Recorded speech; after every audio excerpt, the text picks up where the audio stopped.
बिस्मिल्लाहिर्रहमानिर्रहीम। अस्सलाम वालेकुम। उम्मीद है जी आप लोग खैरियत से होंगे। हमारा आज का आर्टिकल मैंने बोर्ड पे लिखा भी हुआ है जी, law of conservation of momentum. ये आर्टिकल बहुत इंपॉर्टेंट है, फिजिक्स में इसकी बहुत ज़्यादा एप्लीकेशन है। बहुत सी ऐसी जगह हैं जहाँ पर हमें इसकी बार बार ज़रूरत पड़ती है। फॉर एन एग्जांपल अगर बात की जाए आपके पास रोड एक्सीडेंट की, तो उसमें जब गाड़ी टकराती है तो वहां पर भी सबसे पहली अगर फिजिकली कैलकुलेशन की जाए तो वो मोमेंटम की होती है। इसी तरह अक्सर आप देखेंगे जी, जब मोटरवे पे सफ़र करते हैं तो हमें सीट बेल्ट पहनने के लिए रिकमेंड किया जाता है। उसकी क्या वजूहत है? नहीं, उसकी वजह सिंपल सी ये है कि आपका मोमेंटम जो है वो कंजर्व रहता है। अब ये कंजर्वेशन है क्या चीज़? कंजर्वेशन बेसिकली किसी चीज़ का कन्फाइन रहना होता है। मीन्स कि आपके पास बिफोर और आफ्टर, बिफोर और आफ्टर को एक्सप्लेन करने के लिए मैं फिर से एक एक्सीडेंट की एग्जांपल की बात करता हूँ। एक पर्सन गाड़ी ड्राइव कर रहा है, उसका कुछ ना कुछ मोमेंटम तो होगा, बॉडी है, मैस है, वेलोसिटी है।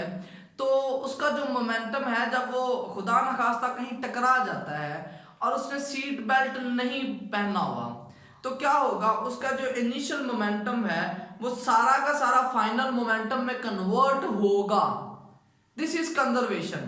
कि बॉडी का जो पहले मोमेंटम होगा वो कभी खत्म नहीं होता, वो किसी ना किसी दूसरी फॉर्म में कन्वर्ट हो जाता है। उस केस में होता क्या है जी, बंदा जो है उसका सर आगे स्टीयरिंग पे लगता है और उसके चांसेस जो हैं वो हादसे के ज़्यादा हो जाते हैं, चोट के चांसेस ज़्यादा होते हैं। तो ये वजह है कि हमें सीट बेल्ट रिकमेंड किया जाता है। इसी तरह अगर हम हेलमेट की बात करते हैं तो हेलमेट भी आपका कोलिजन टाइम बढ़ा देता है, जिससे सर जो होता है उसके इंजरी के चांसेस कम हो जाते हैं। तो जी हम सबसे पहले अगेन इसकी डेफिनेशन की बात करते हैं और इसको प्रॉपरली एक्सप्लेन करने के लिए हम बिलियर्ड बॉल के एग्जांपल्स यूज कर रहे होंगे। तो सबसे पहले हम इसकी डेफिनेशन ही लिखते हैं। डेफिनेशन के मुताबिक आपके पास क्या आ जाता है? The total linear momentum,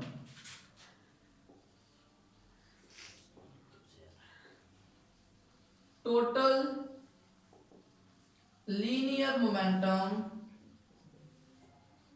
of an isolated system before and after collision remains constant. तो आपके पास कोई भी सिस्टम है, उस कोलिजन का जो टोटल लीनियर मोमेंटम होता है वो कांस्टेंट होता है। यहाँ पर अजान हो रही है तो हम उसके लिए थोड़ी देर जो है वो स्टे कर लेते हैं जी। तो हमारा जो आर्टिकल है, हमने डेफिनेशन लिख ली है, total linear momentum before and after collision remains constant. यहाँ पर एक जो बहुत इंपॉर्टेंट बात है वो है आइसोलेटेड सिस्टम। आइसोलेटेड सिस्टम आपके पास क्या होता है? आइसोलेट इंग्लिश का वर्ड है जिसका मतलब होता है अलग कर देना, बिल्कुल अलग कर देना। तो यहाँ पर फिजिक्स में हम आइसोलेटेड सिस्टम किसको कहते हैं? ऐसा सिस्टम जिसमें कोई एक्सटर्नल फोर्स एक्ट नहीं करती, नो एक्सटर्नल फोर्स एक्ट्स। मतलब क्या है? मतलब ये है कि अगर आपकी दो बॉडीज हैं तो वो दोनों बॉडीज आपस में इंटरेक्ट कर रही हैं, उन दोनों के दरमियान अपनी ही फोर्स मौजूद है, लेकिन उन पे कोई थर्ड पार्टी जो है वो फोर्स एक्सर्ट नहीं कर रही। अब बात करते हैं, इसी को एक्सप्लेन करते हैं। मेरे पास दो बॉडीज हैं, एक बॉडी ए है और वो किसी पर्टिकुलर वेलोसिटी जिसे आप v1 कह देते हैं उसके साथ मूव कर रही है, और इसे आप m1 कह दें। और ये आगे एक बॉडी b है जिसका मैस आपके पास m2 है और वो आपके पास किसी पर्टिकुलर वेलोसिटी v2 से मूव कर रही है। ये दोनों बॉडीज जा रही हैं, एक टाइम गुजरने के बाद ये दोनों बॉडीज आपस में टकरा जाती हैं। m1 ये आपके पास m2 के साथ कोलाइड कर जाता है। कोलाइड करने के बाद इन दोनों बॉडीज की वेलोसिटीज जो है वो चेंज हो जाती हैं। m1 की वेलोसिटी आपके पास v1 प्राइम और m2 की वेलोसिटी आपके पास v2 प्राइम हो जाती है। तो ये वेलोसिटीज आफ्टर कोलिजन आपके पास आ जाती हैं। अगर हम बात करते हैं मोमेंटम की, तो बॉडी ए का मोमेंटम बिफोर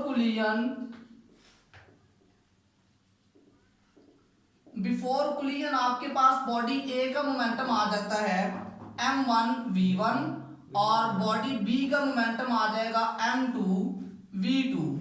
और अगर हम इसको सम अप करते हैं तो हमारे पास मोमेंटम आ जाता है m1v1 प्लस m2v2 और ये सारा का सारा बिफोर कोलिजन है।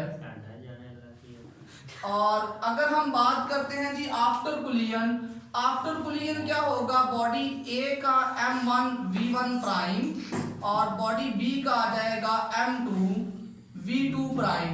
और अगर हम टोटल की बात करते हैं तो टोटल आपके पास आ जाएगा m1v1 prime plus m2v2 prime और ये आपके पास आ जाता है आफ्टर कोलिजन। अब लॉ हमें क्या बताता है, लॉ हमें ये बताता है कि आपके पास बिफोर कोलिजन और आफ्टर कोलिजन का जो मोमेंटम है वो बराबर होगा।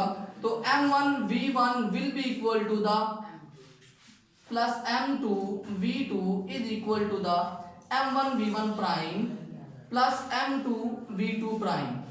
यहाँ पर हमारा जो आर्टिकल है वो कंप्लीट हो जाता है। इसकी एक एग्जांपल हम देख लेते हैं जो बड़ी इंपॉर्टेंट है। जब कोई बंदा गन फायर करता है, गन फायर करने के बाद अक्सर हम नोट करते हैं जो गन है वो पीछे की तरफ एक झटका लगाती है। वो बेसिकली क्या होता है, गन जो है वो अपना मोमेंटम कंजर्व करने के लिए पीछे की तरफ मूव करती है। तो इसमें टोटल फिजिक्स इंक्लूड है। वो किस तरह से, आपके पास बिफोर शूट जो है, बिफोर शूट दोनों रेस्ट पर है तो टोटल मोमेंटम गन का भी और बुलेट का भी वो जीरो है। लेकिन अगर हम आफ्टर शूट बात करते हैं तो आफ्टर शूट आपके पास हम बात करते हैं बुलेट के लिए, उसके मास के लिए स्मॉल m और velocity small v plus gun का मास कैपिटल M और वेलोसिटी कैपिटल V।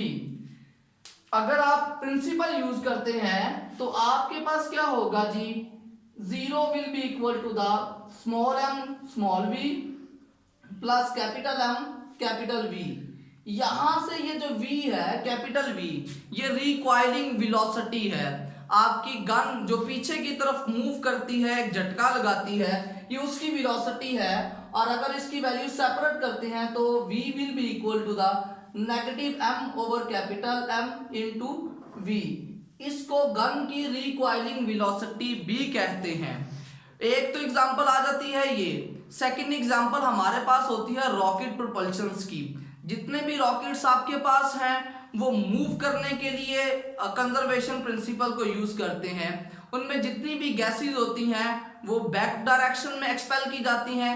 जितनी स्पीड से आपकी गैसेस नीचे की तरफ या ऑपोजिट डायरेक्शन में एक्सपेल होती हैं उतनी ही स्पीड से रॉकेट जो है वो ऑपोजिट डायरेक्शन में मूव करता है। Hope so you enjoyed a lot this lecture.